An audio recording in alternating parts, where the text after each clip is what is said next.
This podcast is protected under the laws of the United States and other countries. Unauthorized duplication, distribution, or exhibition may result in civil liability, criminal prosecution, and the wrath of the tall man. Boy! Hey, let's talk about you, the ID10T community events at ID10T.com, like Russ Stevens, a.k.a. Cool Movies Darth, who has started a podcast called 90 for Chill, which Russ says is dedicated to movies with a runtime between 74 and 99 minutes, the time frame that I feel is ideal. Russ, I could not agree with you more. That is a fantastic idea. Russ goes on to say there are times you need a cinematic fix but don't have time for the latest Scorsese masterpiece or offering from a comic book universe. There's also times when you need a conclusion to prevent a binge costing you a whole night. My guests and I try to follow these guidelines as we chat up features that are definitely worth your time and are beyond easy to make time for. 90 for Chill, the podcast, can be found on all major podcast platforms at 90forchill.com, and that's spelling out 90, Ninety, 4 FOR, chill.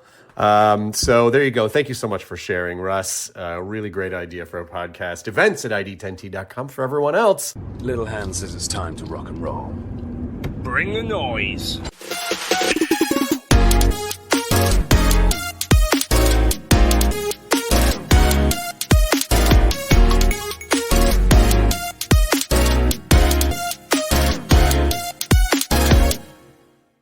Thank you for checking out 90 for Chill, the podcast with CatBusRuss. This is your host, CatBusRuss. You can get an idea of what future episodes of the podcast may involve by following me on Letterboxd. The username there is CMDarth. That's C as in cool, M as in movies, Darth as in a Sith Lord. And if you want to fill your house with the dulcet tones of the Cat Bus, you can ask your Amazon Echo or Google Nest device to play Podcast by CatBusRuss.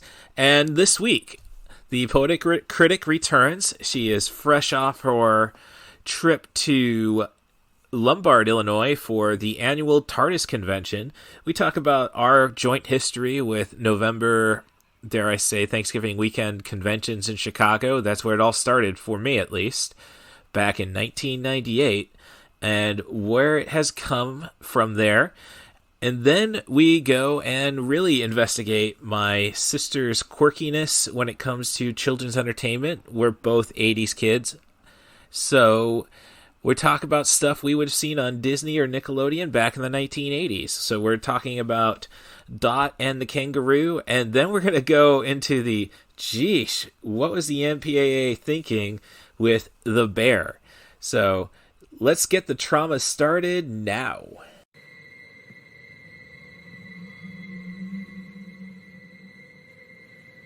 Who's this? This is a friend of yours playing a game.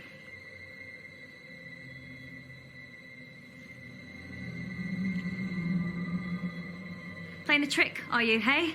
Little trick on Rupert here.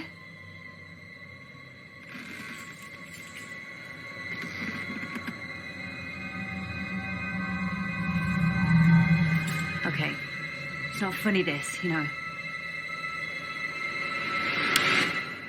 Where is he? Doctor? I can't find him. Can you find him? Find who? Wally. Wally? He's nowhere in this book. It's not a Where's Wally one. Well, how would you know? Maybe you just haven't found him yet. He's not in every book. Really? Well, that's a few years of my life I've been eating back. All right, this is 90 for Chill, the podcast with CatBusRuss. This is your host, CatBusRuss, and I'm joined once again by the ThePoeticCritic. And our topic, as her suggestion, was quirky pre-90s kid stuff. Kid shows, basically before Nicktoons and before Disney Channel really became the... Just Disney Channel, the days when it was just the Disney Channel, Yeah. as opposed to just Disney Channel. Right. Yeah, so... yeah, but, before that, she was recently at the TARDIS convention up in Chicagoland. Lombard, I believe? Chicago TARDIS in Lombard, yes. All right, yeah. In the suburb. Yeah, no, I used to have an annual wrestling tournament kick off the new year there back in high school, the Dvorak at Glenbard East High School. So, with all that bollocks out of the way, I go and bring up TARDIS just because this was essentially the 25th anniversary of the first con I think we went to. Visions 98. The first one we went to together, yes. Yes. Which was, I mean, it definitely wasn't Chicago Comic-Con, which I think would be the big one at that point. But it was at the Hyatt Regency, so eventually I'd say, with the rise of Wizard World and such, this was the Rosemont show for a while. Well, no, Chicago Comic-Con was still the Rosemont show, because that was technically what became Wizard World, if I'm correct. Yeah. Okay, well, enough bollocks. It's pre-C2E2, at least. Mm-hmm. There you go. So, and that was just a science fiction convention of the time. We ate lunch with Kent McCord on Sunday, and let's see, had lunch another day. It was at the Hyatt over in Rosemont, a really nice hotel. You can usually just say that about the Hyatts anyhow. But I digress. Unless somebody knows about the Hyatt Place in Champaign, if that's actually a hotel where they treat people with respect. We just don't usually have that in Champaign. Digress. So that was a regular science fiction con. I didn't really get around to a lot of guest panels and such. Just got a few autographs. Gave Tracy Scroggins a photo. I only knew her from Highlander. I did not know her from, be it Dallas or Dynasty, whatever drama she was on in the 80s. Got that dude from Buffy the Vampire Slayer, who I think is canceled. Autograph from my little sister. And, for her sake, she doesn't have that. I have it. Nicholas Brendan, some bollocks like that name. Like, he wasn't Seth Green, he wasn't, he was way down the totem pole. And something, though, that I noticed we don't really have at cons anymore, like viewing rooms. Actually, that's one thing about Chicago TARDIS is that they do still have a viewing room. Well, the Chicago TARDIS is a Doctor Who convention. Yes. It's not about, let's bring in as many nerds as possible. No, we want the nerd elite. No, I don't think that's a fair way of putting something like Chicago TARDIS. It is Doctor Who specific, but they do have smaller, secondary room panels where we actually do talk about what's going on with your DC and your Marvel and your Star Wars. I went to some of those panels this year. Okay, well, no, it's nice about that. But how many Mr. Chainsaws did we have? And we did not have any Mr. Chainsaws. So, as I say, it's the nerdy elite, and then their minor nerdy stuff. I think that's a rather thoughtless way of putting it. These smaller conventions are, they're the ones where people get to know each other. Okay. And guests and attendees get to know each other in ways they wouldn't at other cons. All right. Still, just saying. I guess the thing, and I wanted to bring up about, Doctor Who, and let's go really to the revival versus the original. Now, there's Tom Baker, Rory would point out, and no, that's the crazy captain who doesn't believe in maps from Blackadder. I got all my goofy British guys from other sources in the 80s. The Other Policeman's Ball when Sylvester McCoy was the human bomb. That's my stuff. That's my introduction to British stuff. I wouldn't know Stephen Fry if it wasn't for Blackadder, or and Hugh Laurie. Basically, I think the Blackadder is what the Doctor Who revival is. These are cool people.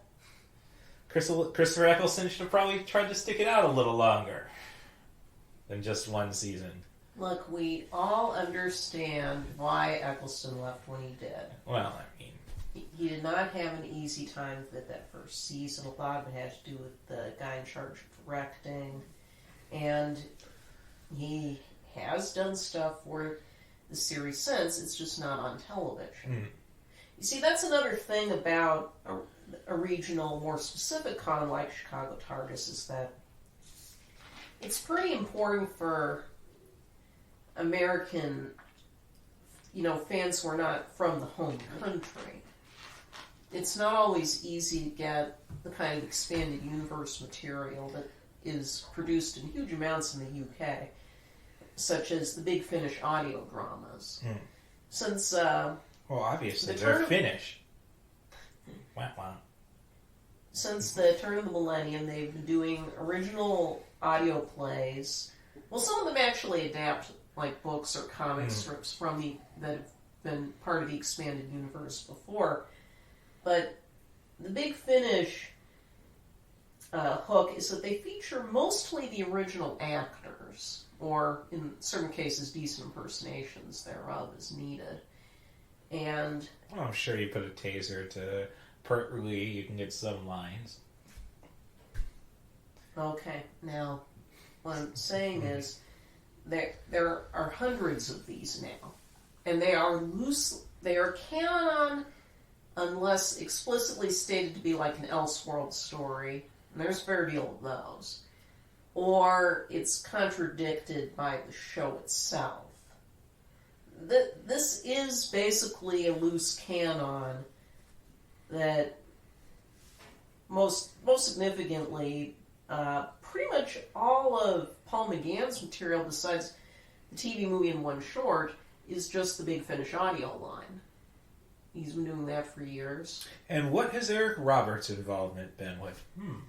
Well, he's actually reprised his take on the Master several times for Big Finish now. Okay. Wow. He said they like the Masters get their own box sets. At this point, they often do these as box sets, like 3 or 4 different 1 hour to 2 hour stories in a package. So pretty much all the Masters the living Masters have participated at this point. We even have some audio exclusive ones. Like Derek Jacobi was another one who only appeared once on screen as the Master late in David Tennant's second season before regenerating into John Sim, who is the main Master in the revival up to that point. But there's a whole series of audios he's done about the previous adventures of that particular Master. John Hurt did some audios as the War Doctor before his death. Pretty much the only living doctors who have not participated at this point, although they have allowed, impersonators for special cases, are Matt Smith and Peter Capaldi. Because Tennant has done a bunch. Eccleston has done some. And Tom Baker, Peter Davison, Colin Baker, Sylvester McCoy, Paul McGann have all regularly done audios for the range. So, but just to bring it back to my observation, really all I did was go on the shop floor, buy fan-subbed VHS cassettes. Do you have the Highlander 2 MST3K somewhere? Not anymore. That old fan production. Yeah. Okay. With all that stated, it's still, as I say, mostly all I did was do the viewing rooms. Otherwise, yeah. Well, we don't really viewing rooms were important back then, and even now. Well, as I was saying, I just don't see them at, say, Fan Expo or C2E2. Well, no, because aside from the Alien viewing room I had to watch 4 of the 40th anniversary shorts. Well, that's part of it. Because YouTube and other services are so widespread now, as well as, streaming, it is a lot easier for material produced in one country to get to another if there's any kind of demand for it. But even with Doctor Who, there are issues with some stuff that's being produced in the UK that, for whatever reason, doesn't make it over here. Such as, one thing they did for the 60th anniversary, which was last week, which meant that, yeah, the TARDIS convention took place, as kind of a big 60th anniversary game thing, was they brought over the bumpers they did for some vintage serials. They created some new bumper segments called Tales from the TARDIS, where they brought back some of the original actors from, going as far back as the early 1960s, brought back some of the actors as their characters, looking back on the events of the story. And they're on this TARDIS and they're doing it all in character. And that has not been brought over here as yet, probably because there are some rights issues regarding vintage Doctor Who streaming as opposed to contemporary Doctor Who streaming. But there was a screening that was specifically so we could watch these segments. As well, we also got to see catch up on the Children in Need comedy short that featured David Tennant, that ran about a week before his first new episode, which is a riff on the creation of the Daleks. And that one can be found on YouTube, but just so everybody could catch up on it, because we have a lot of older people, come to these conventions. They ran that too. In fact, the big thing on Saturday night, which is usually the costume contest, the pro level cosplayer contest. Instead, they were allowed to do a public screening of the first of the Tennant specials, which had premiered earlier that day in the UK and on Disney Plus, and they had because the director of that episode, Rachel Talalay, happened to be one of the guests at this convention. She'd also directed pretty much all of Peter Capaldi's finale episodes for his 3 seasons and all his Christmas shows. And one of the panels where she did the previous day where she did a live commentary on probably the most beloved of the Capaldi episodes, Heaven Sent. Did a lot of commentary on that. And there is something about seeing these in a group setting that's a lot of fun. Also, the video room is just a nice place to decompress. It's mostly just stuff from the main series now, but they tend to mix in some stuff that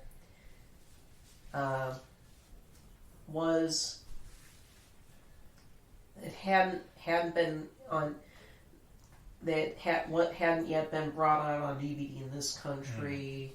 Sometimes, like the various spin-off shows, or in this case, this year we had a few, because one of the guests was Carol Ann Ford, who was one of the very first companions, Susan, the Doctor's granddaughter.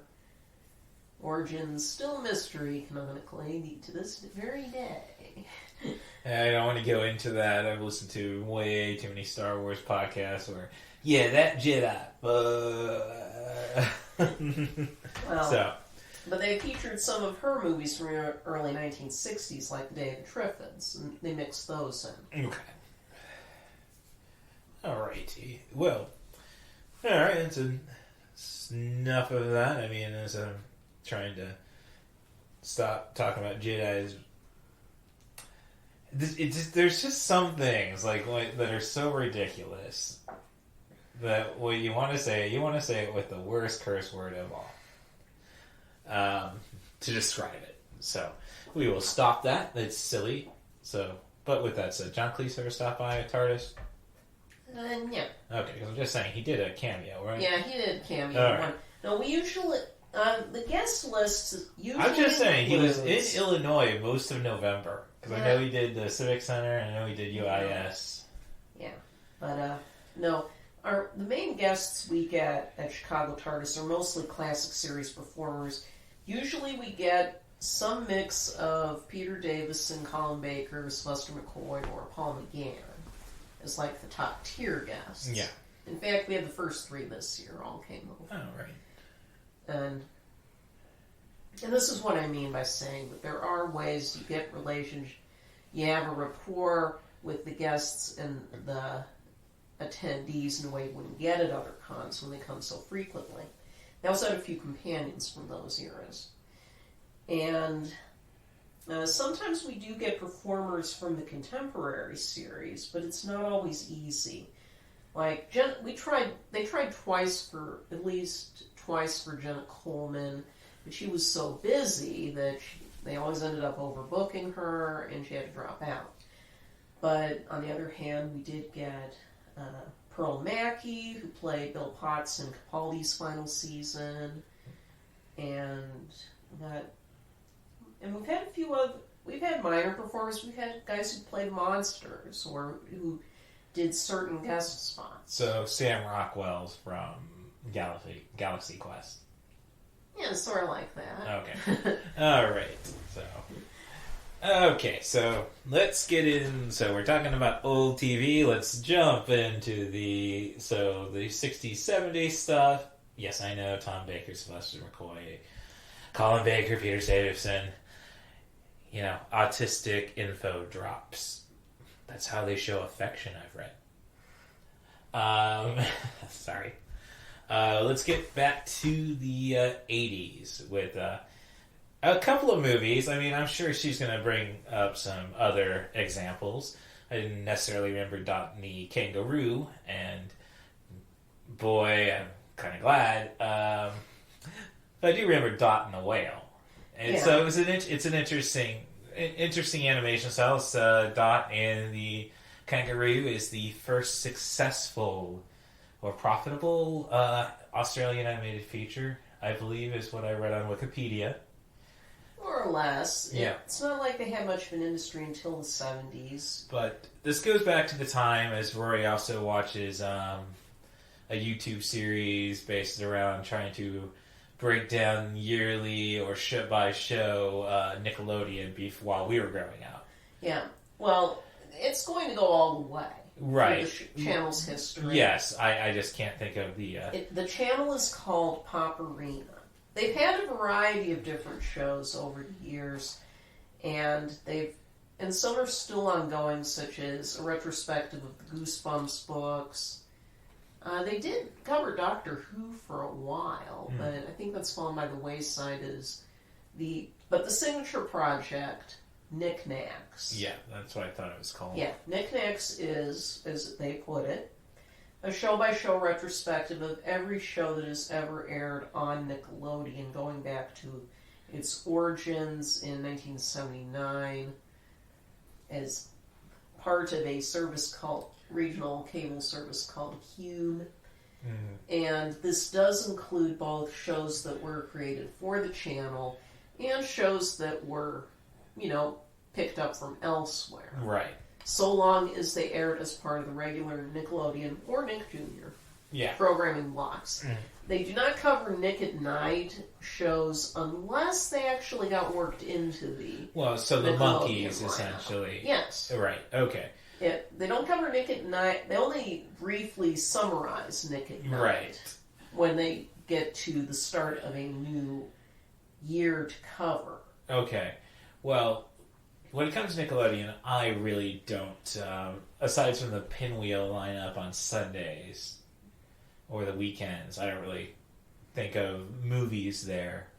I think maybe that was where I saw one of the Jennifer Connelly Snow White, but she did one, right? No. Oh, okay. But see, you're getting confused. Okay. Well, you're going to need to pause.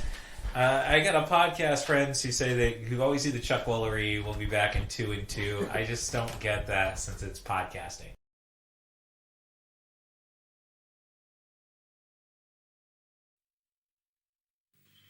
I'm strolling to the bush of Australia, using only my legs. When they let me into Australia, they must have been down to the dregs. Oh, this is not a good place for it. Hello. Oh, hello. I'm Dot. I know your voice. Ah, You're Dot and I'm Dotty. Right, and I know who you are because I play the part of the platypus in your film, Dot and the Kangaroo. Platypus? Surely you mean ornithorhynchus. Oh, no, I remember. Ornithorhynchus paradoxus. Yes, that's what I mean. That's exactly what I mean. And it goes like this. I'm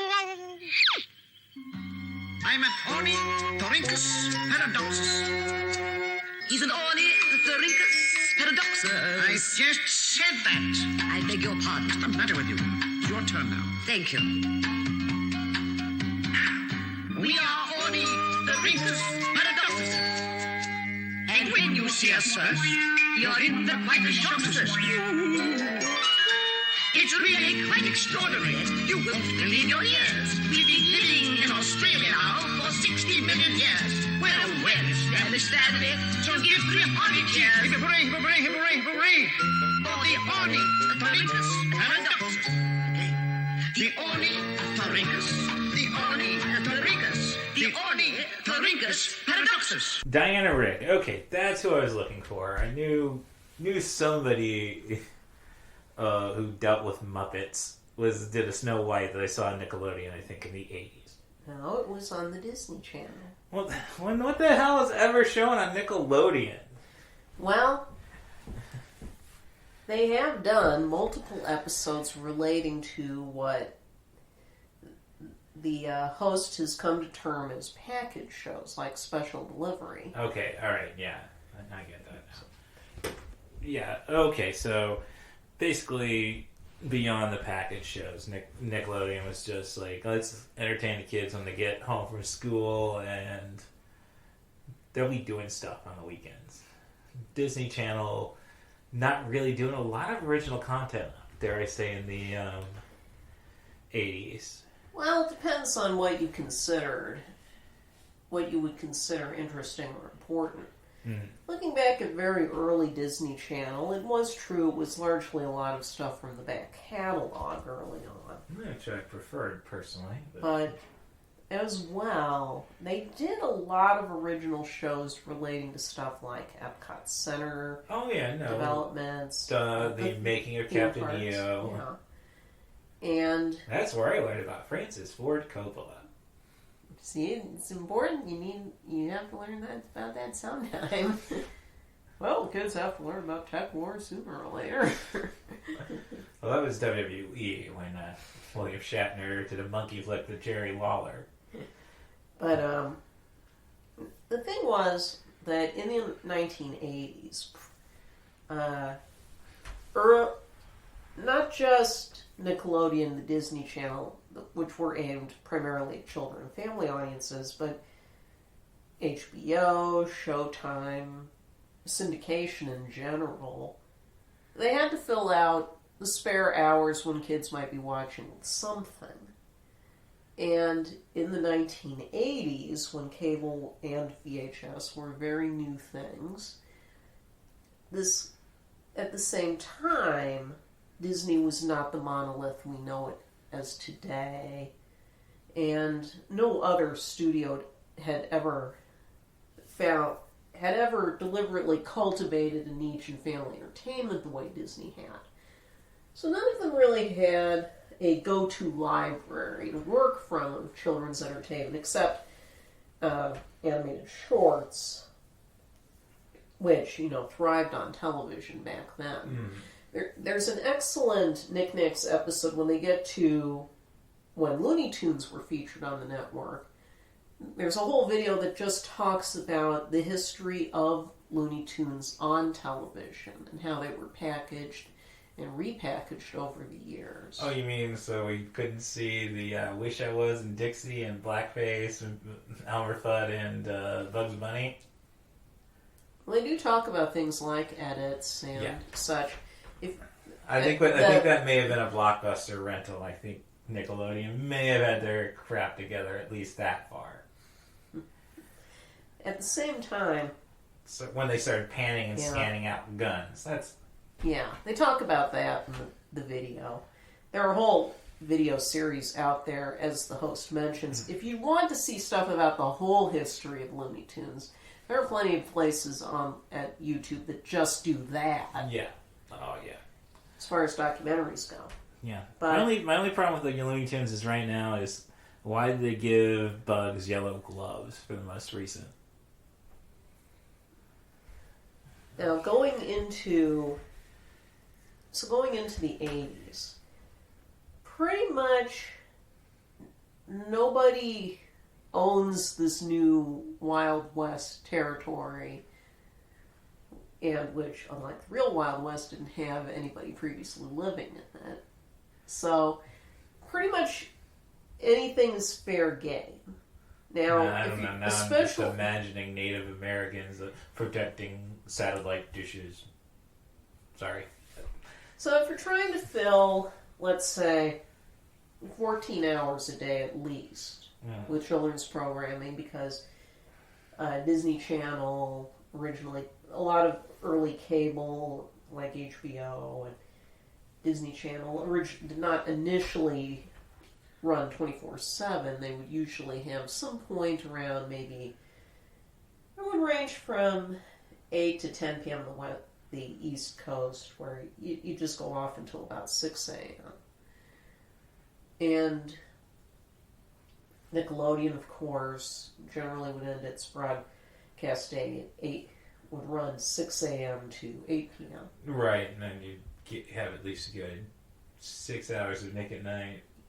Well, yeah, but they didn't originally do that.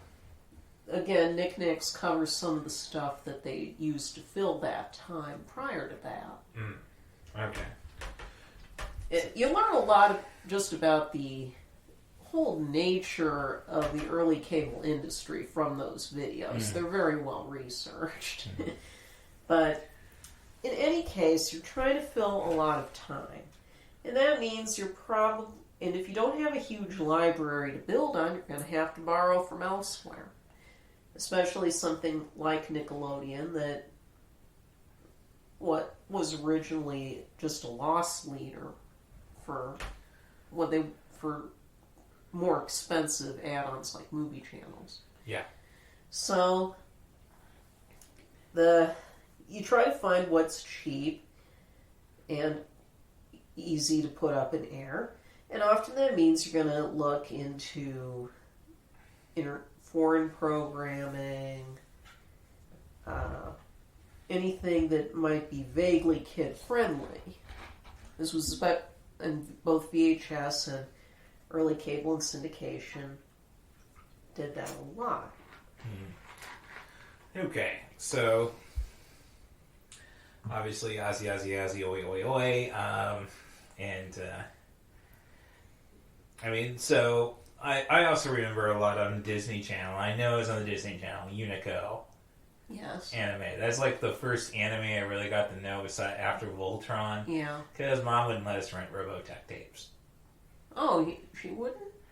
Or it was weird. There was like a boundary where Mom, I think, probably heard, oh, there might be boobs or something. But yeah, no, she didn't really like, or maybe, hand it to Dad and like, this kind of seems a little more intense than He-Man and the Masters of the Universe. Mm-hmm.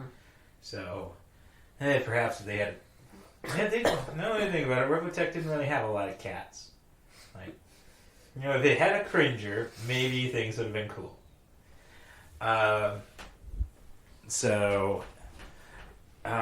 With Unico, but we'd stick in. That was some pretty dark stuff at times. Yes. Can't say that about Dot and the Kangaroo, but another feature we'll talk about. Oh, avoid the darkness. Or at least the darkness I perceived. Yeah. But Dot and the Kangaroo. Honestly, this vibe. Just recently listening to the Jonathan Livingston Seagull episode of How Did This Get Made? I guess that probably refers more to the second feature we're definitely going to chat about. Just about, I don't know, the natural elements. So the animation is, there's no backgrounds drawn in Dot and the Kangaroo. It's animation put across photos or even video or film. Yeah, or film footage. Yes. Yes. This Dot the Kangaroo was an early HBO staple.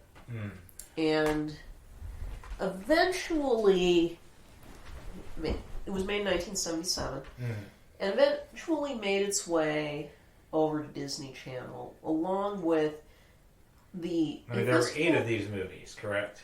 I can double check. I mean, there were at least 8 Dot movies over the years.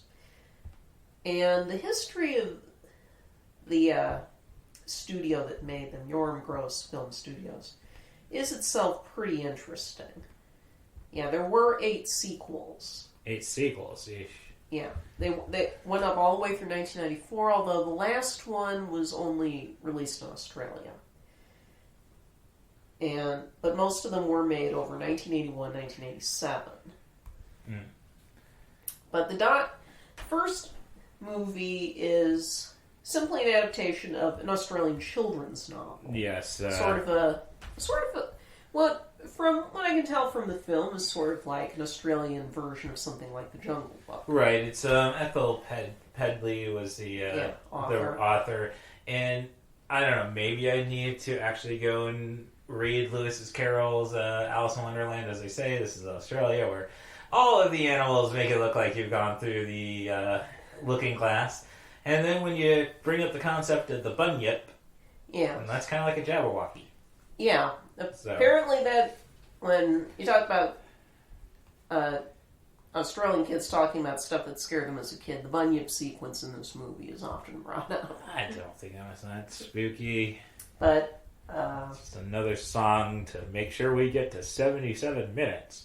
Well, you see this a lot in 70s animation in general, no matter where it's from. To get the movie up to feature length, there's going to be a lot of songs. Right. But Dot the Kangaroo is interesting in that not only because of the style, but because it is... The thing about international children's films I've found is that they do... Not only do they not have the slickness of our Hollywood counterparts, especially of this era. Right, I've got some thoughts there. In a sense, this kind of style, if you remember, people who've watched Pulp Fiction, whatever that cartoon... Clutch Cargo. Yes, that... Bruce Willis as a kid was watching, and then you go back to 2001 with... Super Troopers and the Johnny Chimpo character. Oh, what do we have on this John Chimpo? Johnny Chimpo, he's cool. It's like cool, cheap animation. It's animation from Afghanistan. Yeah, it's Afghanimation, which is the same thing, movie mouse. Now, obviously, that's insulting to what Dot and the Kangaroo is. But yes, just to state the cheapness that you get with projects like this. I mean... granted, that show you mentioned, was that a domestic show? Clutch Cargo? Yeah. Very much so. Okay, so the bad things we encouraged. Americans suck. So, yeah, but the animation is cute throughout, akin to the 1979, The Lion, the Witch, and the Wardrobe, which I've discussed on this. I do have a DVD of it. Right. Or Family Guy in a lot of sense, and I got more comments about that. But there's bits with the animation and how it's done. Like initially, you knew where they were probably rushing scenes and such. Like, oh no, she's gonna outrun the film. We can't go and we don't have anything to plug in front of her. George Lucas did it better with Jabba and Han in the special edition at many points in this film. And I do think the POV shots fail, just as a concept. And we can only paint so much black foreground, essentially, in a lot of bits. Yeah. Okay. I mean, what's interesting about foreign children's films is that they were often working around huge limitations, especially if they try to be animated. You try and look at UK films that try to extensively use animation around this time, like The Water Babies. which was another one that was kind of a staple of Disney Channel and syndication for many years. Well, you talk about, again, we'll get to the more disturbing stuff, but I could pretty much think on Disney. Did we get Watership Down on Disney or No. HBO? Watership Down would have aired on HBO. Okay, but I'm just saying, we still got this stuff, like, that Mommy and Daddy didn't realize, well, there's no boobs. Like, again, the anime line. That we got and probably traumatized a lot of people. Dot is not going to traumatize anybody. And what's interesting is that, and I remember very well many of the sequels that aired on Disney Channel. Yeah. Like, one of the reasons I brought up this film was I wanted to get you into sort of this frame of mind, and that was, and Don the Kangaroo was available on Tubi. I think it's fallen into the public domain in this country. Yeah, I think it's also on Pluto.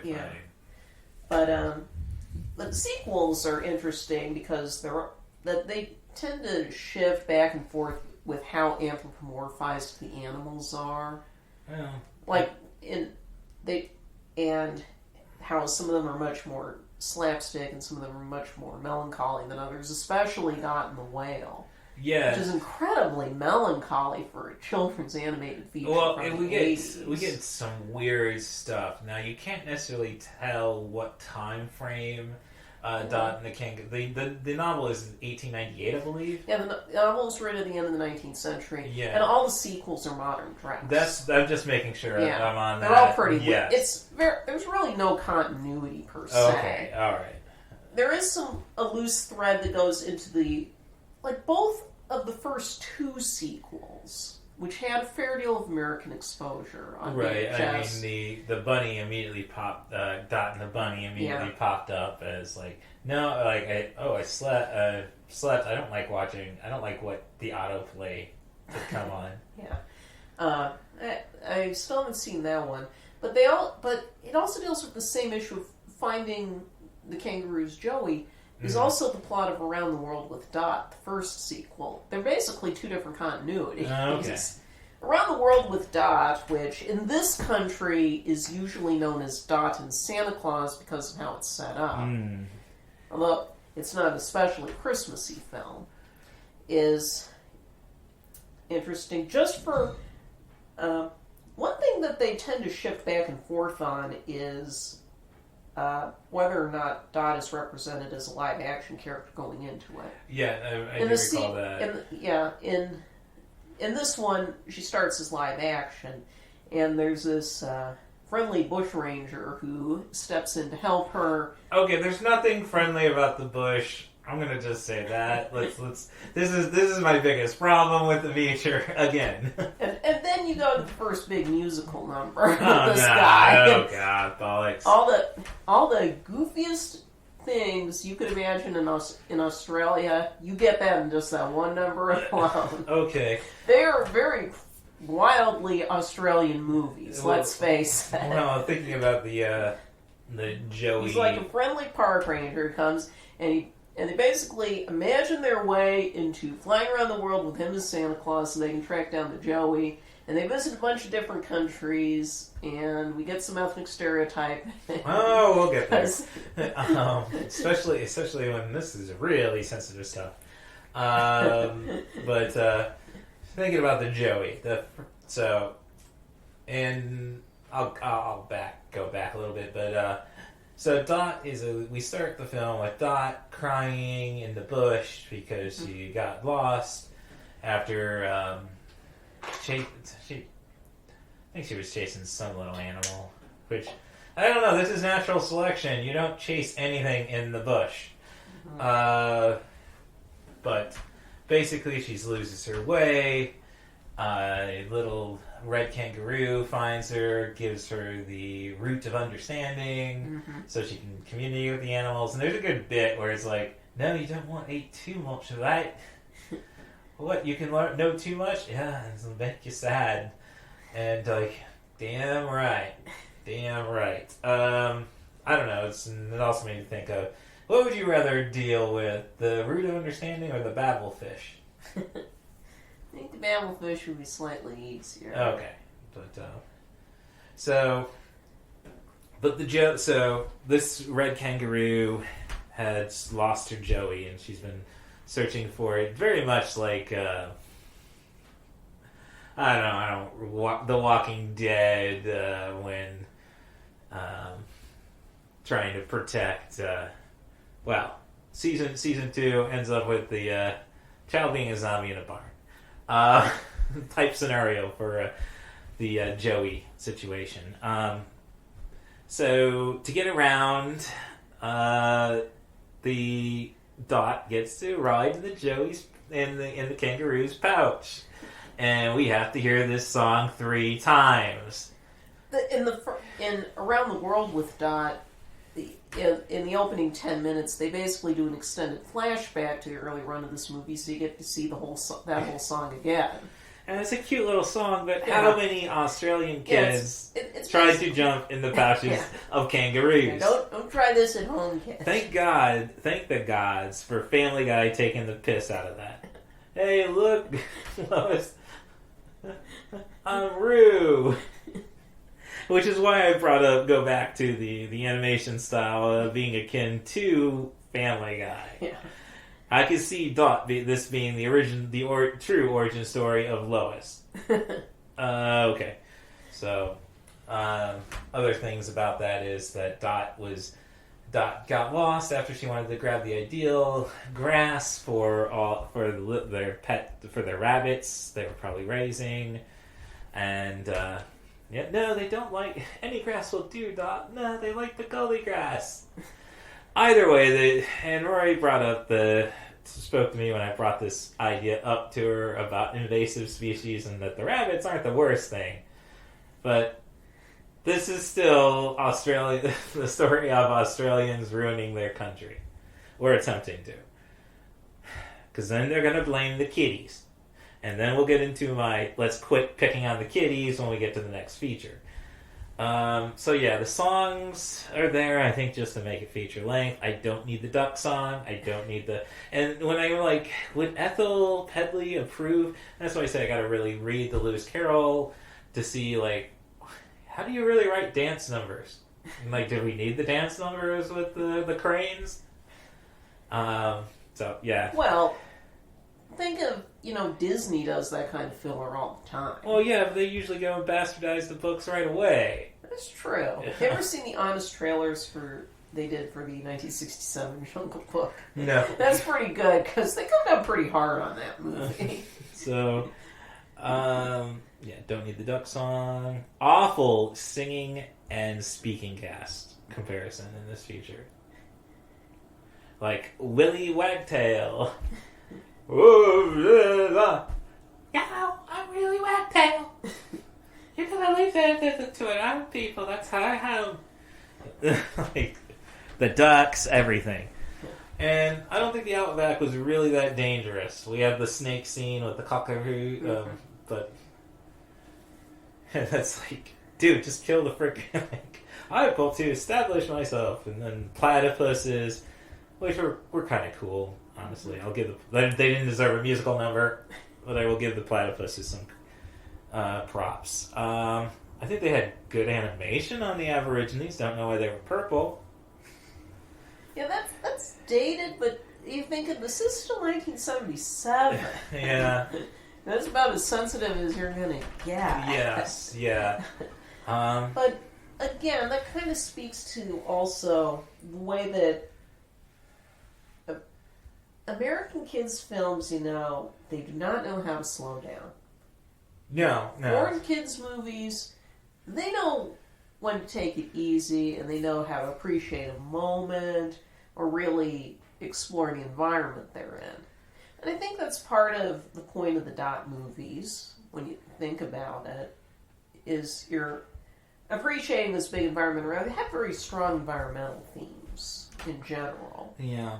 I still can't get behind Dot. I mean, she's this daft, dense Dot. I don't think this flick would really work for adults. No. It is very much a children's film. Okay. But I find it an intriguing one. Oh, no, I'm not saying... movie, but yeah. If you're really fascinated, it has that important place in the fascinating history of Australian cinema. Because you have the famous Australian New Wave of the 70s, but there's a whole other world of exploitation films and early animation. If you've ever seen the documentary Not Quite Hollywood, they talk about the Ozploitation industry. And that movie's a lot of fun. It's the same guy who directed the wonderful Cannon documentary, Electric Lulu. And we'll get to Cannon in a little bit. Yes. But, so I was trying to... That's an in-way to the kind of kids' movies that you would see on basic cable in the early days. Now, some others the Disney Channel had included... they had the Unico films and other films produced by Sanrio's animation company. They had a film unit for a while. Sanrio, of course, is the house that Hello Kitty effectively built. But in the late 1970s and early 80s, they were making some real inroads into producing films. They were mostly animated features. And they had an eye on the American market. The first one, I believe, was one called The Mouse and His Child, which is basically trying to thread the needle between American style and Japanese style animation. But then you have the Unico adaptations of one of Osamu Tezuka's lesser-known characters. But also they did a stop-motion feature called Nutcracker Fantasy, which is a fairly faithful adaptation of E.T.A. Hoffman's original Nutcracker and the Mouse King story. And the animation they employed there was clearly by some of the people that Rankin Bass outsourced to for their famous stop-motion specials. So it looks pretty much like one of those. But it's very... much more lyrical and darker fairy tale story.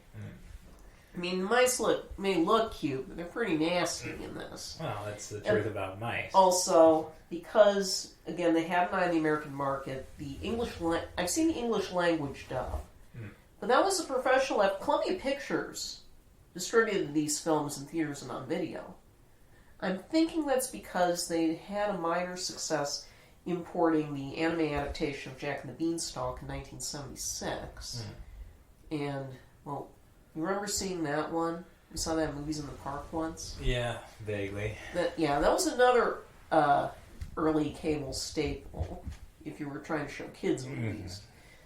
And so the English dub on Nutcracker Fantasy is very good. It's got Christopher Lee, Ron McDowell, Melissa Gilbert, Ava DeVore. And there are a lot of attempts to try and put the actual Nutcracker story on film, and I think this might be the best one, as opposed to attempts to just adapt the ballet. Right. But it's very intriguing if you like that kind of animation.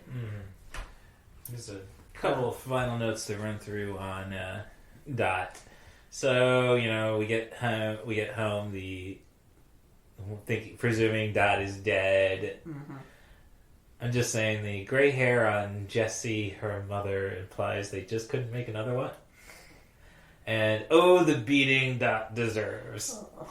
I'm sorry.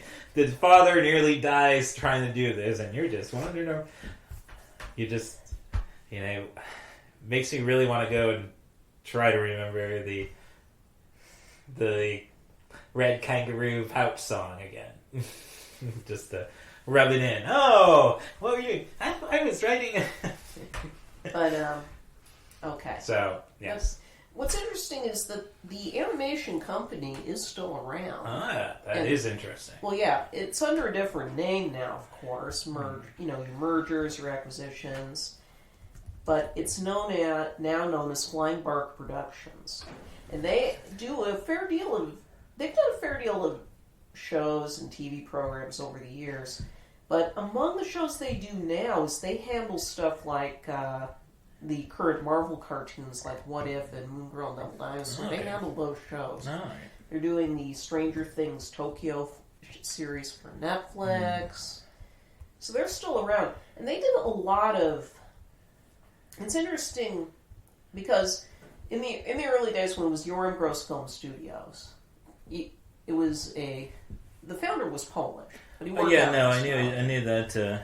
But some of the other films he did. There are some films that were made around the same time as the Dot films, but they were more serious, although they used similar style of you put the animation over the live background.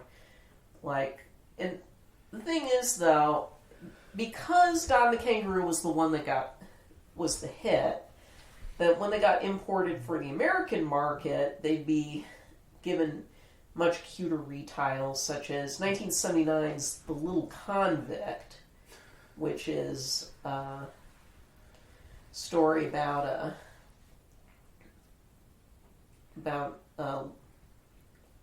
little boy who's brought over to Australia in a British convict ship back in the day. Okay, well, the Australians can kind use of a Dickensian. As I say, as long as the Australians change the name of it, because I know we can't use that word to refer to Australians. Yeah, it's a Dickensian story. It was called The Little Convict. In this country, it's known as Toby and the Koala. Oh, okay. All right, so... And then there's Sarah. Just remember, people, convict is their word. And I will also say that Australia is not a real country. I keep arguing this with my trivia group, and I think I got half of them on my side. And then there's Sarah, from 1982, which is about a little girl who is surviving on her own in the German forest during the Second World War and befriends some animals, but tries to figure out a way to destroy a Nazi transport bridge. This is known as Sarah and the Squirrel in this country. But they like doing serious dramas with this technique. Well, that just tells me Christoph Waltz was right in Inglourious Basterds. If you see the difference between a rat and a squirrel. Yeah. Would you invite a rat in for a saucer of milk? But even shave the tail. I mean, there's a reason why squirrels are called tree rats. Again, this is how other countries will do subject matter that we think would be done a certain way, or use a technique we use a certain way, and tell very different kinds of stories. So you get weird results when you bring them to this country, generally. Now, looking at, you look at the other kinds of movies or TV shows that get imported. From the UK, Nickelodeon, early on, would import stuff like The Tomorrow People. Yes. Now we're talking the original 70s series here. And that actually started their relationship with Roger Price, who was also one of the guys behind You Can't Cut on Television. Mm. So it's a pretty important show in its way for the network. Mm. Or they had a package show called The Third Eye, which would import mostly UK serials with sci-fi themes like Children of the Stones. Yeah, always replacing current grapes with black currants. Mm-hmm. Sorry, it's a British Skittles joke, and a lot of candies. Yeah.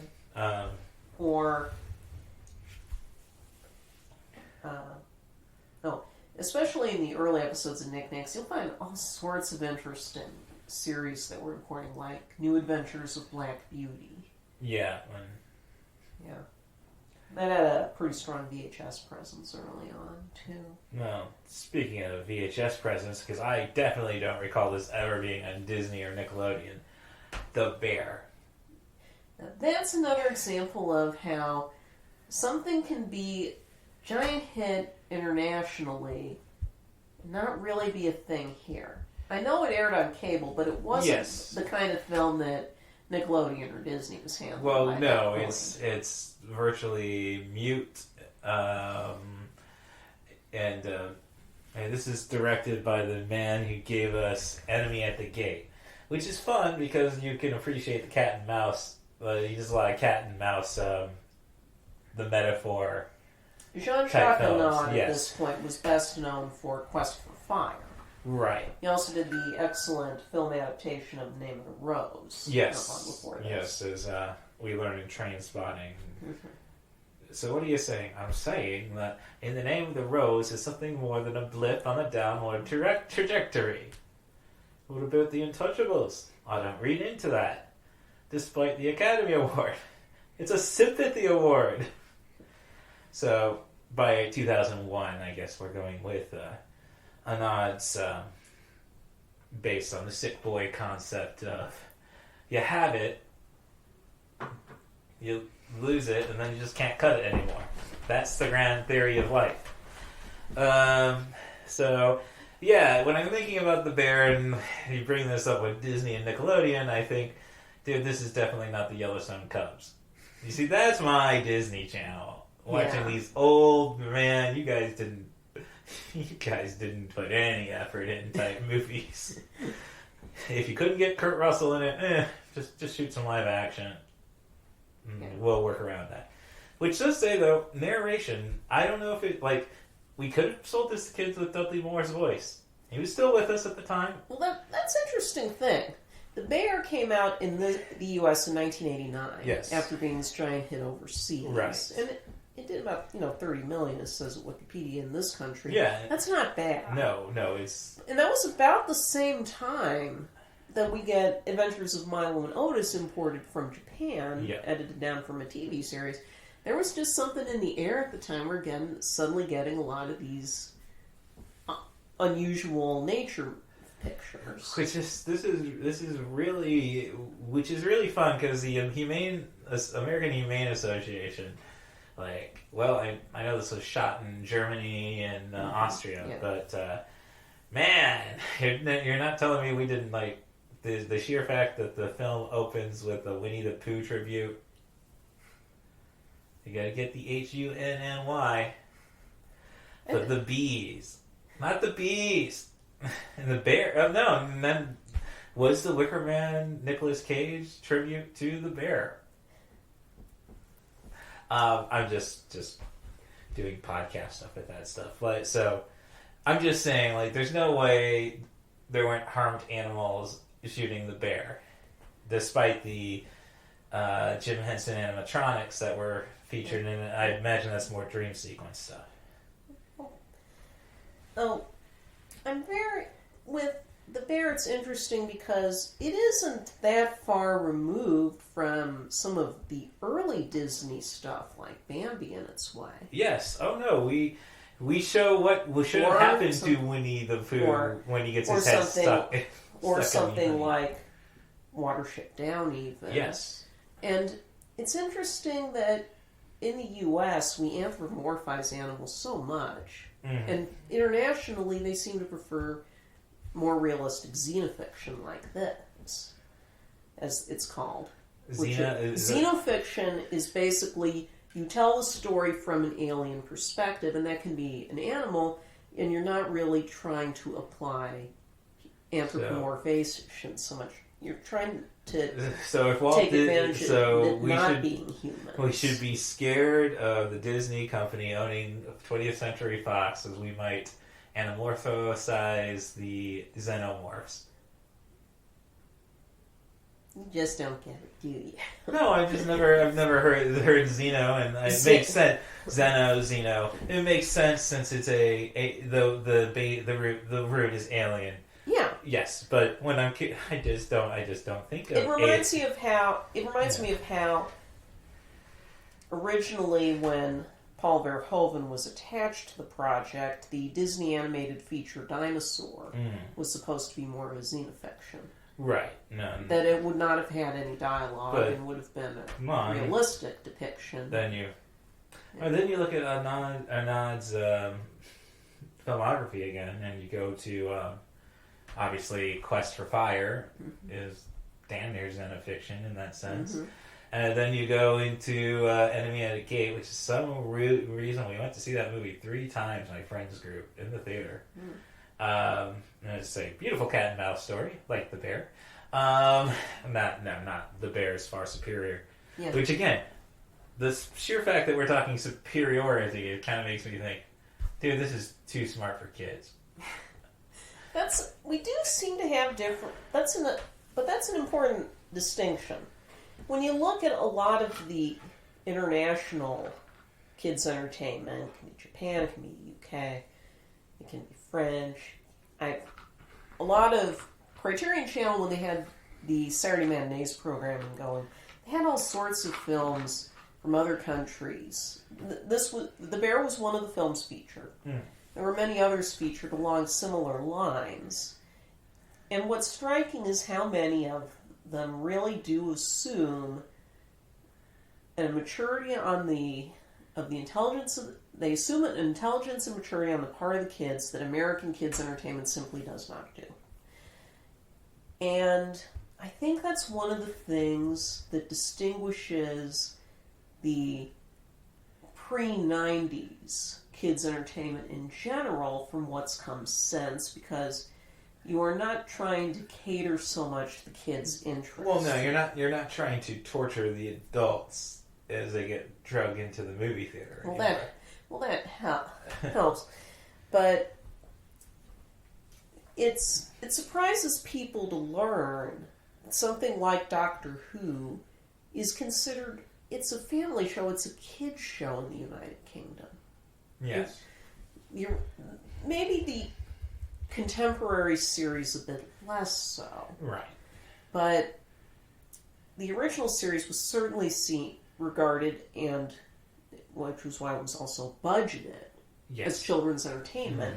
And it doesn't feel like... what would the comparison point be in that era? It would be to what Sid and Marty Krofft were doing in the U.S., like Land of the Lost. And it does feel like it's working on a whole different level. So am I going to get an Adam McKay Doctor Who at some point? I mean, we got an Adam McKay.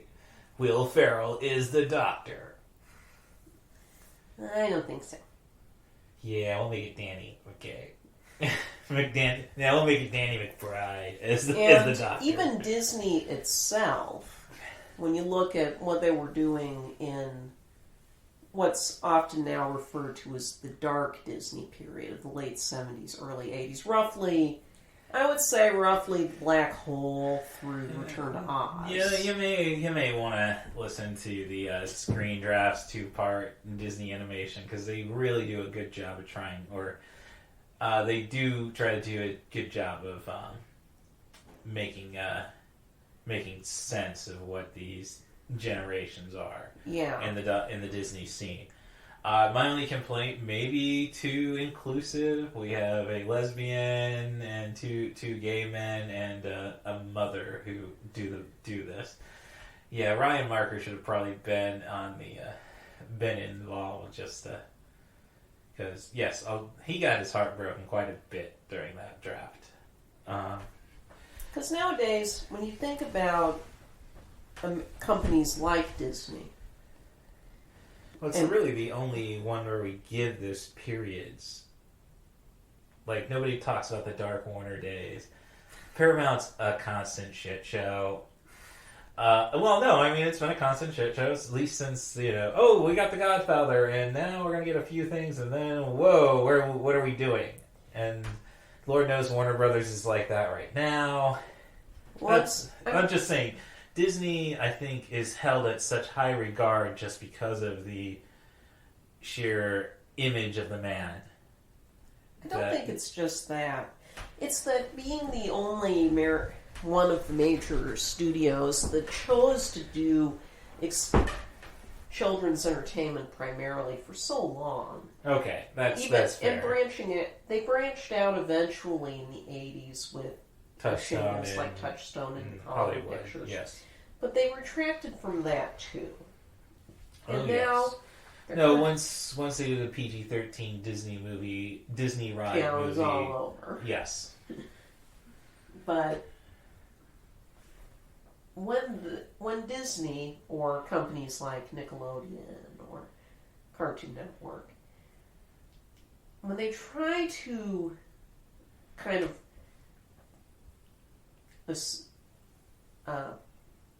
rather than talk down to try to challenge their audiences with different themes, it's interesting to see how people react and how people handle it, because I think of how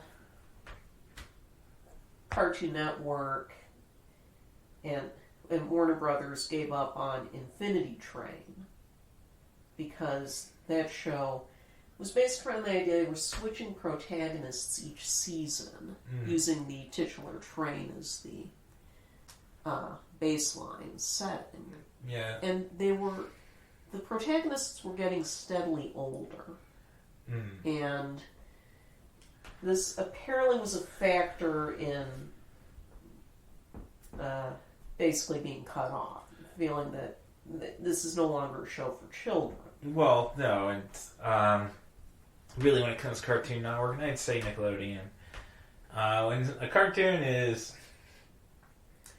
really smart, usually adults take it over anyhow.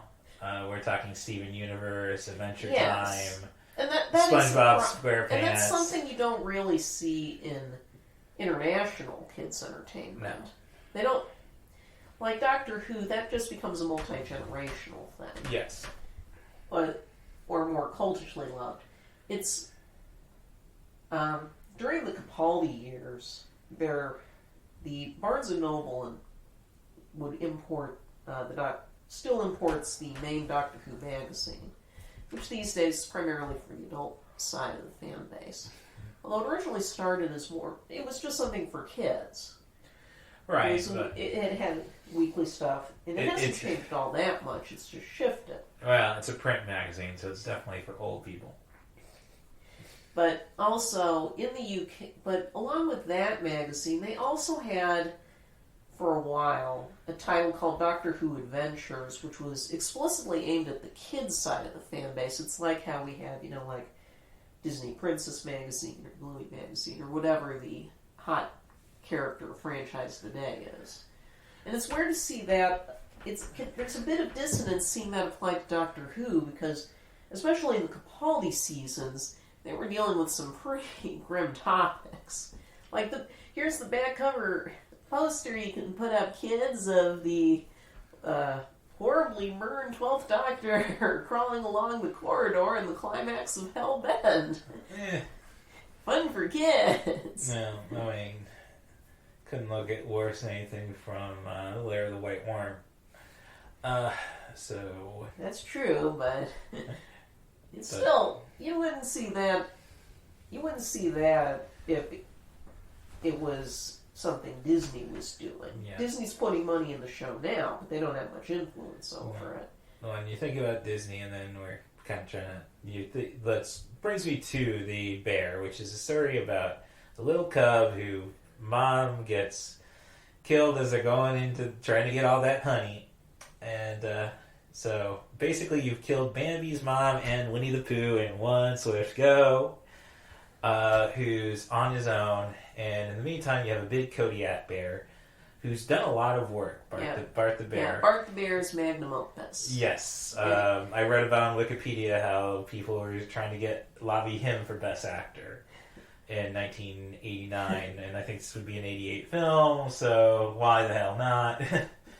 89 was just a shit Oscars.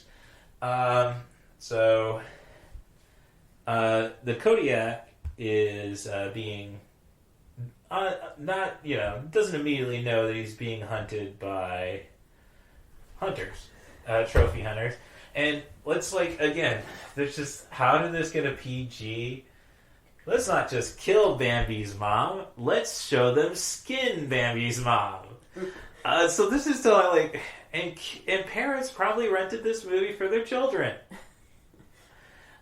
This is all, and that's really all I remember about this movie is that I can't say it's controversy, but the fact that this is a beautiful movie. Don't take your kids.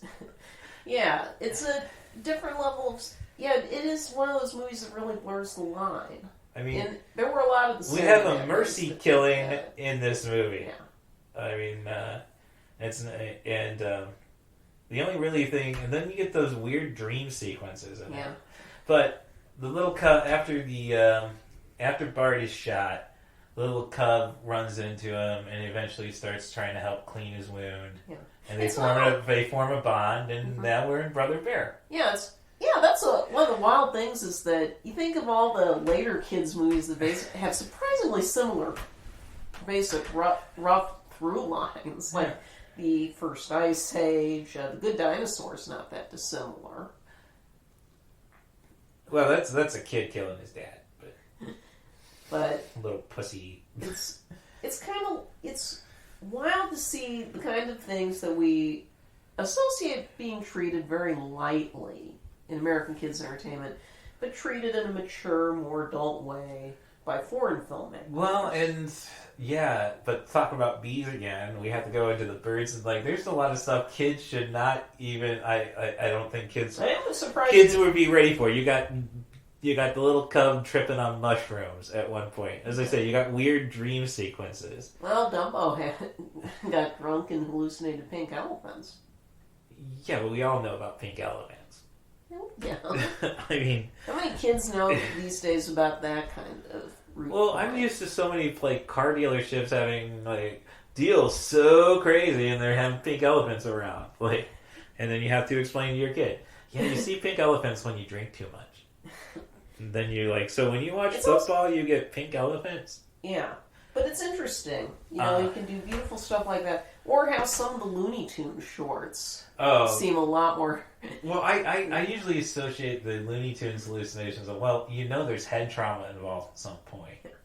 Well, Looney Tunes knew more about concussions than we did in the 1950s.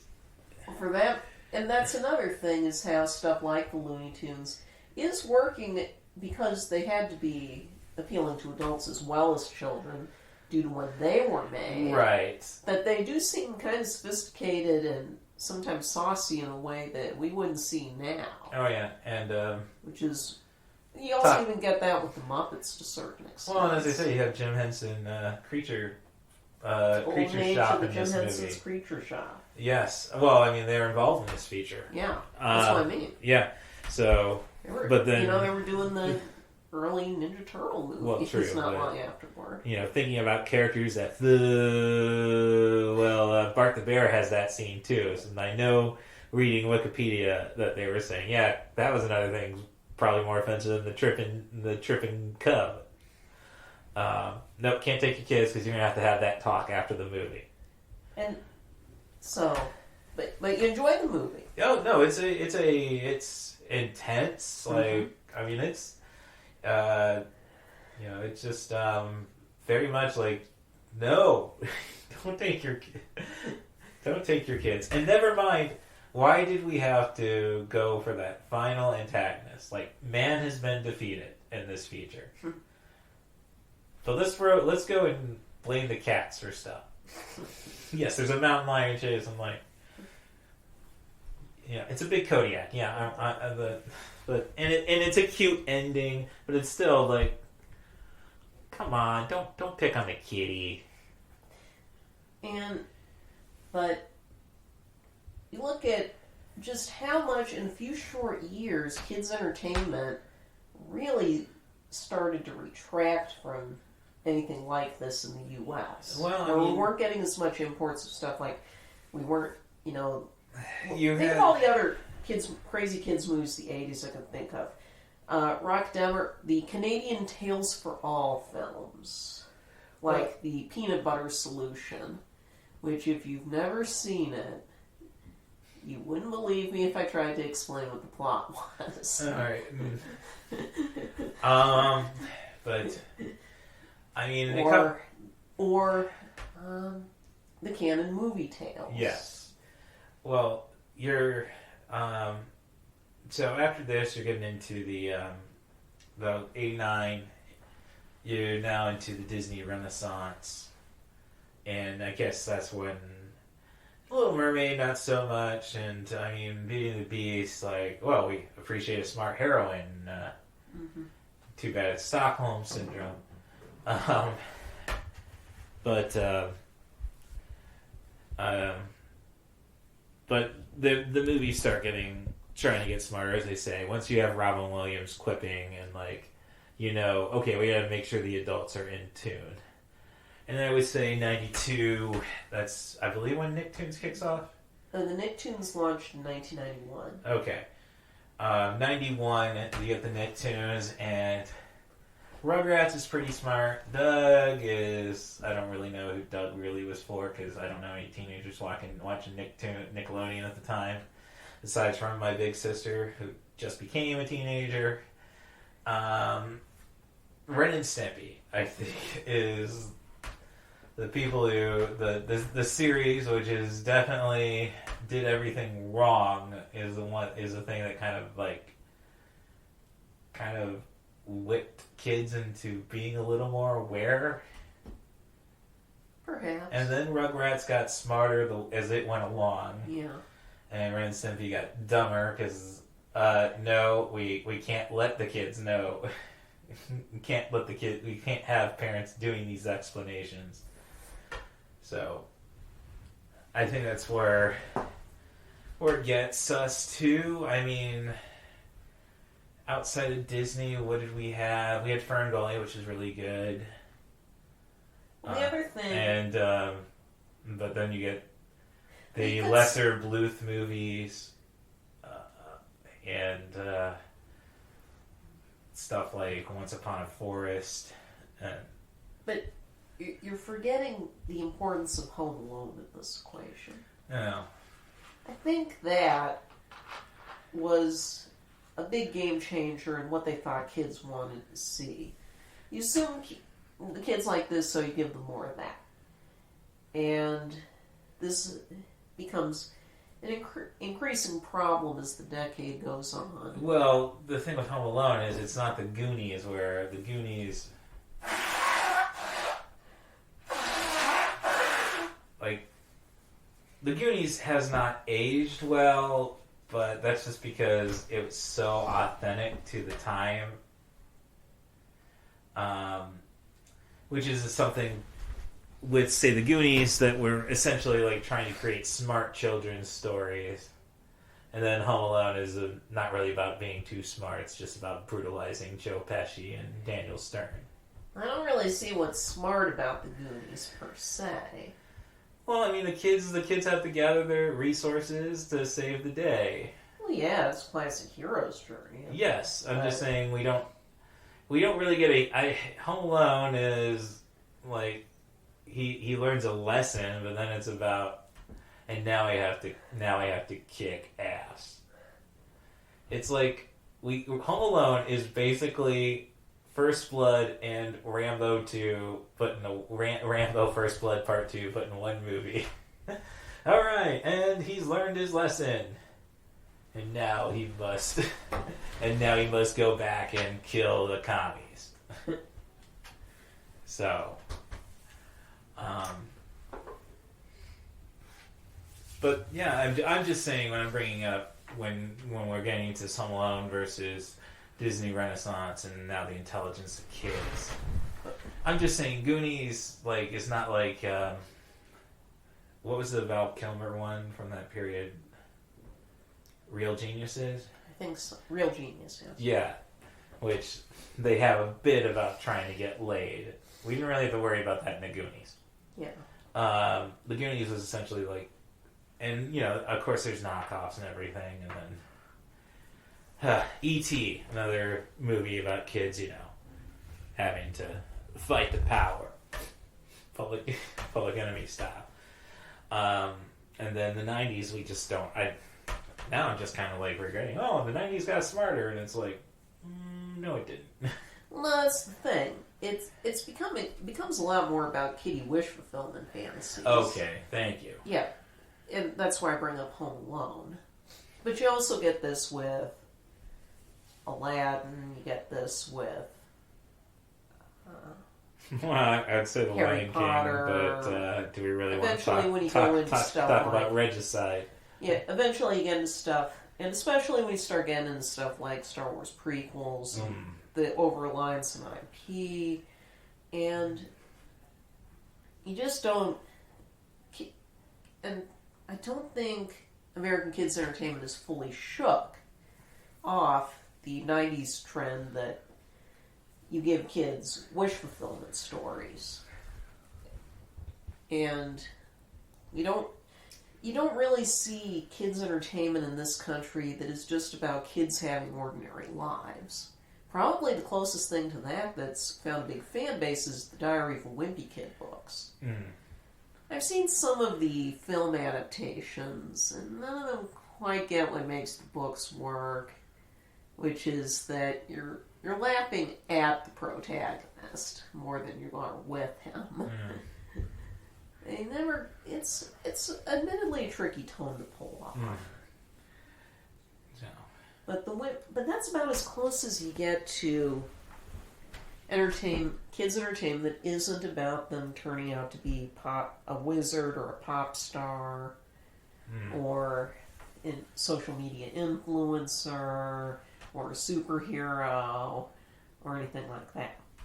Where are we getting social media influencer as a quest?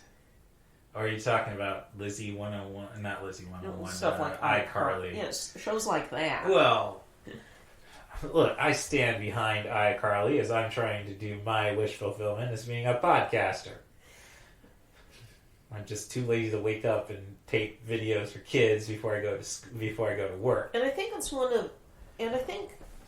maybe one of the reasons we're seeing right now, post-pandemic, we're seeing the sudden slowdown in franchises like superhero movies and stuff, is that at some point it just got tired to see these kind of stories. I don't think that's the case. I just think it's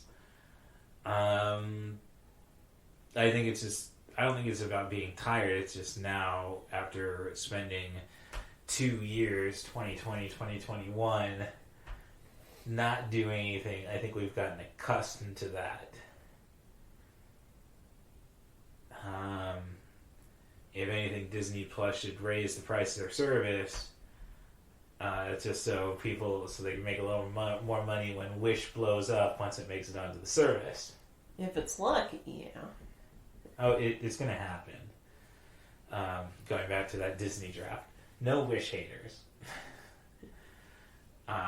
So it's so they don't like the movie? People who've seen it have, I think only like half the panel. The drafters had seen it. But no, they were very positive of it. Then one of the guys said, "Well, hey, do you want to play it? You saw it. It counts." And it's like, what would have happened? Because this was discussed in the second part of the draft meeting. And there's just a rule that you don't veto what you haven't seen. Yeah. So, and it's an interesting podcast this weekend because Rebecca McKendry, USC professor who pretty much all her classes seem to be about horror, and she's directed movies that you can see on Shudder, like Glorious, which somehow centers on a glory hole in the voice of who's the guy who plays Jonas Jameson and the Peanut M&M? J.K. Simmons. So it's very weird. She's like, oh, I guess I actually have to promote my Disney themed Instagram because the horror fans don't like me talking about Disney. So, but yeah, as I say, I just think it's people that got accustomed to something and they just don't want to put the effort in. I mean, we live in Peoria, Illinois, and Champaign, Illinois, respectively. And I don't know. Have you been in queues for autographs and such and just can't tolerate the people complaining about the waits and such? Oh, sure. It's like, dude, you would never have you ever left Chicagoland? Or, I'm just saying, I drove 3 hours here. It's like, yeah, because all the cool stuff is 3 hours away. Get a hold of yourself. Well, people have been saying, why have so many of this year's would-be blockbusters, face planted, basically. Hey, Napoleon is #1 in the world. That's just a minor W. At this point. I mean, for that kind of a movie, that is probably better than they could have hoped for. I mean, Killers of the Flower Moon's also, kind of... Well, when has there... plugging away, but they're not going to be profitable. Well, when has there been a profitable Marty Scorsese movie?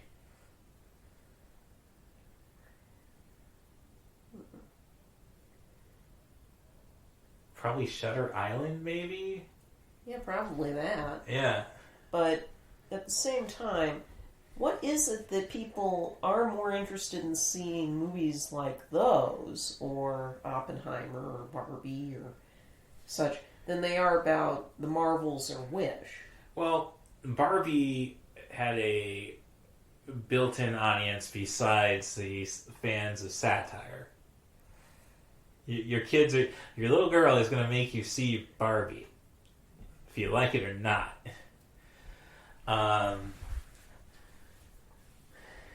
As for, we've pretty much established that not enough people give a shit about Oscar bait, killing Scorsese and Scott, and let's just face it, Ridley Scott has to get silly to get people to see his movies.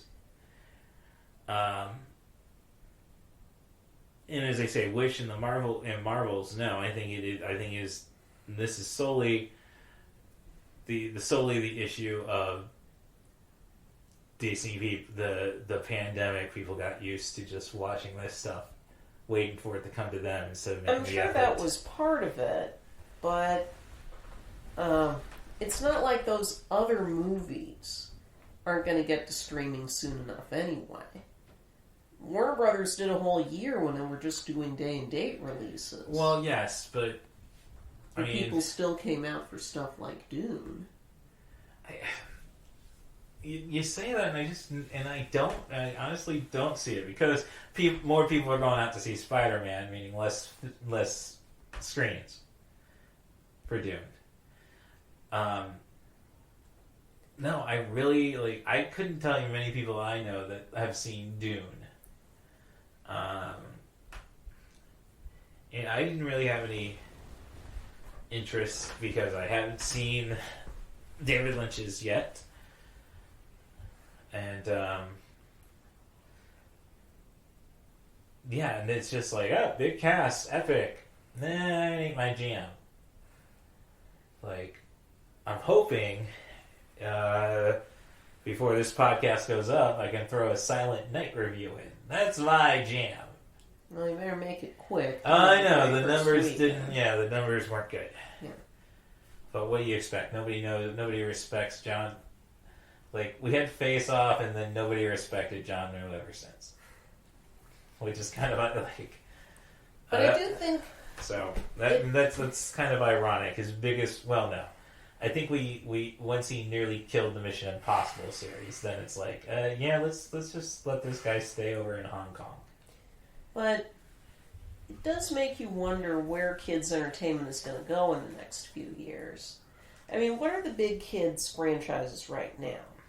It seems like superheroes are kind of falling out of favor with that set. Possibly because they'd be stuff like the MCU. There is no real entry point for a little kid to get into. Yeah, no, I don't even look at the MCU as kids' entertainment. Right. In a sense, it really isn't. Yeah, no. When it comes to kids, I don't know. Just give us the Bluey movie now. You have stuff popular with kids like Diary of the Wimpy Kid or Bluey, or video games like Minecraft, and there do seem to be kids still interested in stuff like Star Wars, but... Well, it's... I don't know. I mean, again, we've kind of wrapped this in a bow. We have to go back to those convicts. Sorry, couldn't resist it. I did not mean to offend our Australian audience. I meant a little, but it was all a jest. But it's no, Bluey is the savior. Should be the savior of kids' entertainment. And that's the thing. It's got to kill the Paw Patrol. That's what I want. Mortal Kombat. Bluey, Bingo, Ma, and Pa. But that's the thing. Versus what we're seeing Paw now Patrol. is a bunch of these international productions, Bluey being from Australia, or, Japanese productions, like, be it something as simple as Pokemon, or the Pokemon had stuff or One Piece. That's coming to this country and appeals to kids and teens. Or, Disney acquiring new Doctor Who. And you're seeing all this international stuff coming into the market again in a way that we haven't seen in a long time, while Disney's in-house material, if you counting the stuff like Marvel or Star Wars or Pixar, is looking pretty thin on the table at this point. What was the biggest November movie? Hunger Games? Yes, Ballad of Songbirds and Snakes looks like it's the most successful of November releases. Which is still based an entire franchise that ripped off Battle Royale. So, yeah, I think we've just come to the conclusion we have to look to foreign lands, steal it, get all the juice we can out of it, and create our own knockoffs of it. And boom, course corrected for good. Well, I mean, I think we'll be course corrected for a good 20 years. But, I guess we'll have to see. Because it is kind of shocking how badly, we're going into the Christmas movie season. Well, I really just don't think we give a shit about going to the theaters anymore. Like, the concert movie successes, that's basically just because that's the kind of communal opportunities people want. Well, Barbie served as that for a lot of people. Well, as they say, Barbie knew, Greta Gerwig knew what she was doing with Barbie. This is something that does not deserve a movie. But yes, daughters are going to drag their mothers and fathers out to see this. But now I have a built-in audience, and now let me mess with them. But then you look at, I think Barbie is this kind of almost a step above in the way that some of the movies we've discussed today are. Well, yes, it's not really a children's movie. No, it's a children's premise. Yeah, and they adultified it, and that's now honestly, I guess the answer, if it's not if it's not cinematic colonialism, take and rape the foreign markets until we create our own knockoffs. It's let's just give give people like Wes Anderson Cluedo, and let him do a Clue movie, or I mean, maybe Kevin Smith should have been given a movie based around He-Man and not just a TV series where... Because I think we are going to have to start going back to more creative-driven works. Well, that's what I'm saying. And that's going to be hard for Disney to course correct in particular. I don't necessarily think so. Well, I don't know. They still have Searchlight, so they're putting money in. They're putting money behind stuff like Poor Things. Well, there we go. Goes back to the international side of things with you have to Lathrimos. Yes. Oh, I'm just lucky to say his name right in the first time. I think that's it. I mean, I love I have Dogtooth. It's on my Apple TV, Rory, if you want to go to the Apple TV. I've seen Saw the Lobster. I've seen The Favorite, and I've seen A Killing of a Sacred Deer. So, yeah, I'm just saying, again, it's... Because I think it's going to take a few years to reset. Oh. Especially for Disney, because we know that they have very little coming out in 2024 after the strikes got a lot of stuff away. I mean, I don't know. Can they thread the needle with something like Deadpool 3? Yeah. That's their only Marvel title next year. Well, I'm more concerned about stuff like I want the new Ghostbusters to be a success. Yeah. And it looks like it's getting dark this time. Really dark this time. Mm-hmm. Not just he slimed me dark. Like, and let me speaking of Ghostbusters, I don't know if it's worth $50 a bottle, but if you can get it on sale, get Dan Aykroyd's Crystal Head Vodka. All his ridiculous advertising for that. I think the guy tried pushing it on the day his brother died on X or Twitter. That is something funny, though. I'm watching the end of NBC News tonight, and they got this: follow us on social, follow us, and they still have the Twitter bird on NBC News. Not that stupid X thing. And Adam Conover of Adam and Everything did a great video about people we're kind of stuck with Twitter. Yeah. Because so that's but Disney, we know Pixar's only announced movies for the next few years look to be more sequels because they pushed Elio to 2025. Yeah. Wow. And Disney hasn't announced any original projects for their in-house animation unit. We know they're doing 2 more Frozen movies. When I remember that it was like the day before or the day of, they lifted the embargo on reviews for Wish that Bob Iger announced they were going to do a 4th Frozen. And I had a feeling, oh, it's over for Wish if they had to announce that now. Well, I don't know. I kept seeing stuff for Wish. I kept on getting more impressed by it. It's like, yeah, if I didn't work 52 hours a week, I would go get it on around to Wish. Well, no, the stars nice and sassy. Alan Tudyk freaking rocks. But I was listening to song previews and stuff, and this is why I kind of have doubts it's going to blow up on Disney Plus the way Encanto did, because people loved the Encanto songs, and these are not the Encanto songs. Right, but that was something brought up again on that screen drafts. There is a Lin-Manuel Miranda backlash towards Wish, as in, no, they're of these similar, like, everybody just assumes everything Disney now is Manuel Miranda. People pointing out that he did not do the Wish song. I know, but no, they're just like, damn you, Lin! I didn't. This one is not mine. Like, I don't understand the backlash towards Lin. But. Well, I can see it. It's more complicated than we can discuss here, but I can see it. But yeah, I think the thing about Encanto though was people latched on to the songs, and this also happened with Elemental, which is why it clawed its way to being half a success basically. Was that they were really connecting with the storyline, and that doesn't seem to be the case with Wish. Hey.